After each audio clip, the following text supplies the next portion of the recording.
Айым, ұйықтап қалдың ба? Жоқ, бірақ ұйқым келді.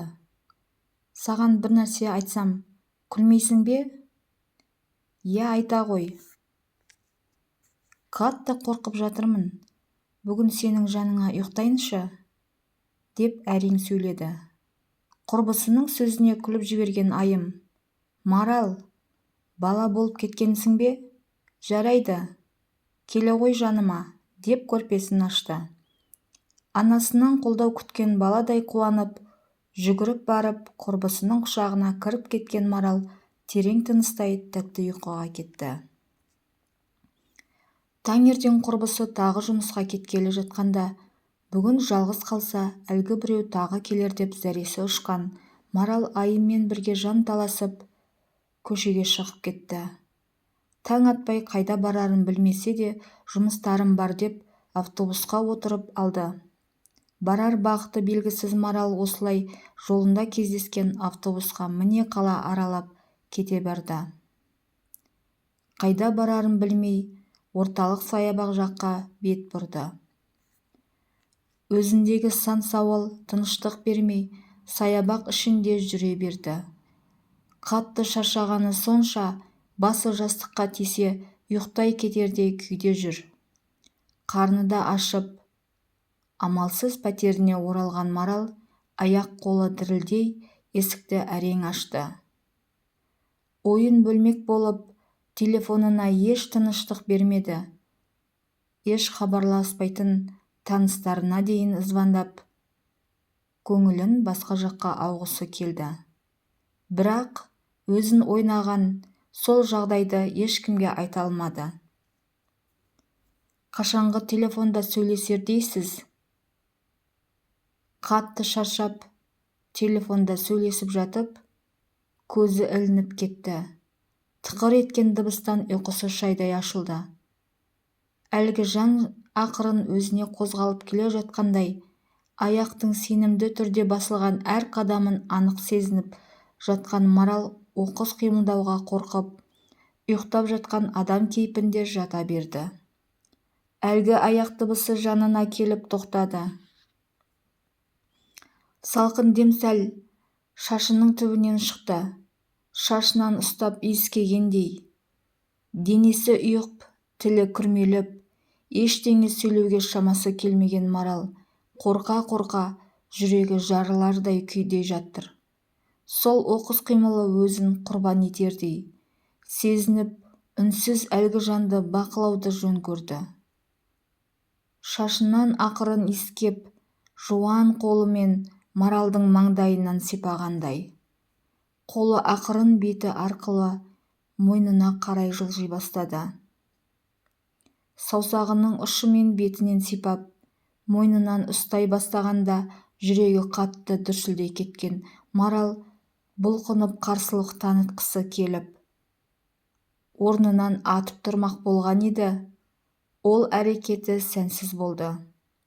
Денесі өзіне бағынбастай күйде, тынысы тарылып, өзіне ауа жетпей бара жатқанын, аяқ-қолы тыпырлап, өмір үшін күресіп жатқан сезсе де еш қарсылық таныта алмағанына, өзінің бұл әлемде жалғыз қалғанына өкіне көзінен бір тамшы жасы ағып барады.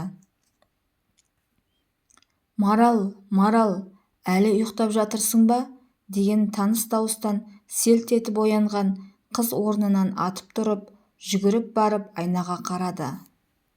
Өзіне қайта-қайта қарап, шынымен тірі қалдым ба? Ұйықтап қалдың ба? Дегендей өз денесін қайта-қайта ұстап, бірақ қояды. Саған бір нәрсе айтсам, күлмейсің бе? Мен тірімін бе? Иә, айта ғой.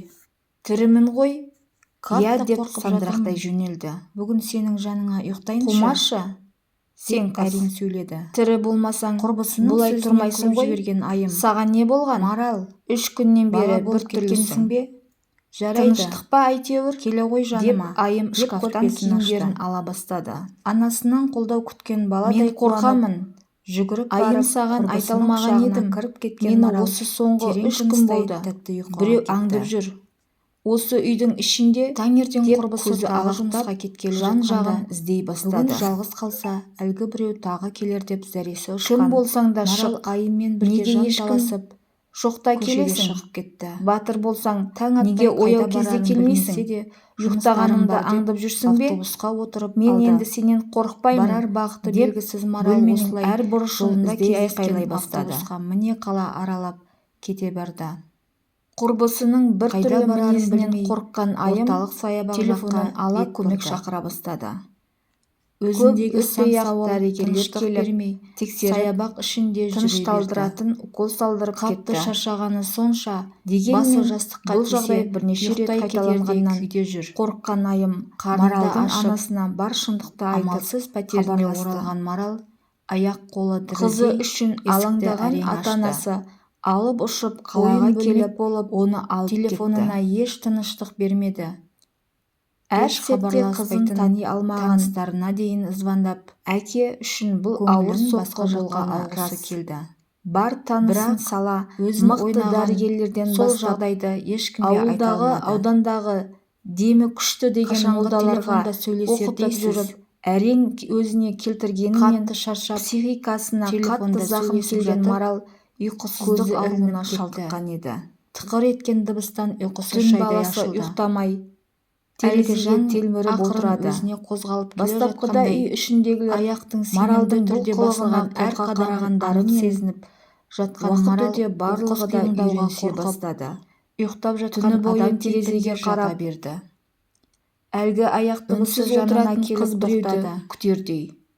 Ал күні бойы Салқын ұйқыдан дем көз сәл ашпайтын болған соң шашының түбінен қаншама шықты. ырым-тыйымдарын Шашынан ұстап жасаса да иіскегендей. кішкене Денесі уақыттан соң тілі қайта сол күрмеліп, әдетіне басатын. ештеңе сөйлеуге шамасы келмеген Расында Марал, бізге қорқа-қорқа беймәлім әлемнің жүрегі тылсым күшке жарылардай ие күйде екені жатыр. рас.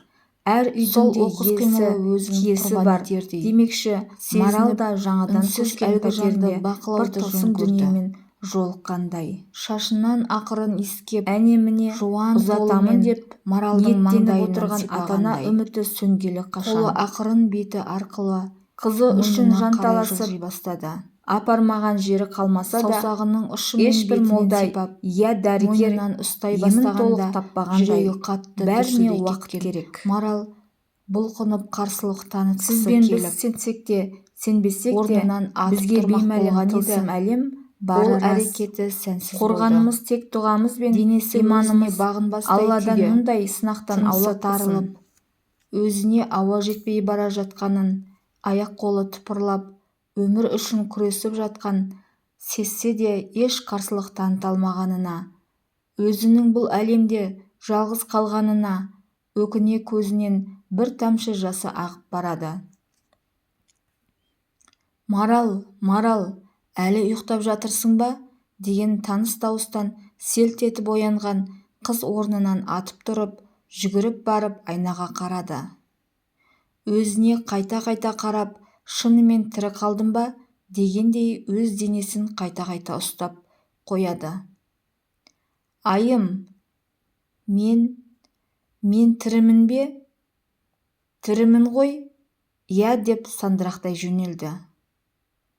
Қумашы, сен қыз, тірі болмасаң бұлай тұрмайсың ғой? Саған не болған?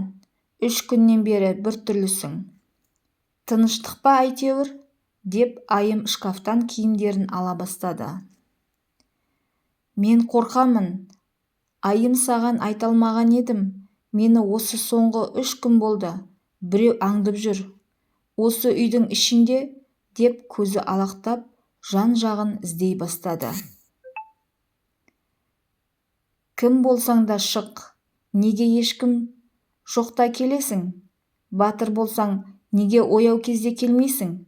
Ұйықтағанымды аңдып жүрсің бе? Мен енді сенен қорықпаймын, деп бөлменің әр бұрышын іздей айқайлай бастады. Құрбысының бір түрлі мінезінен қорыққан айым телефонын ала көмек шақыра бастады. Көп өтпей-ақ дәрігерлер келіп, тексеріп, тынышталдыратын укол салдырып кетті.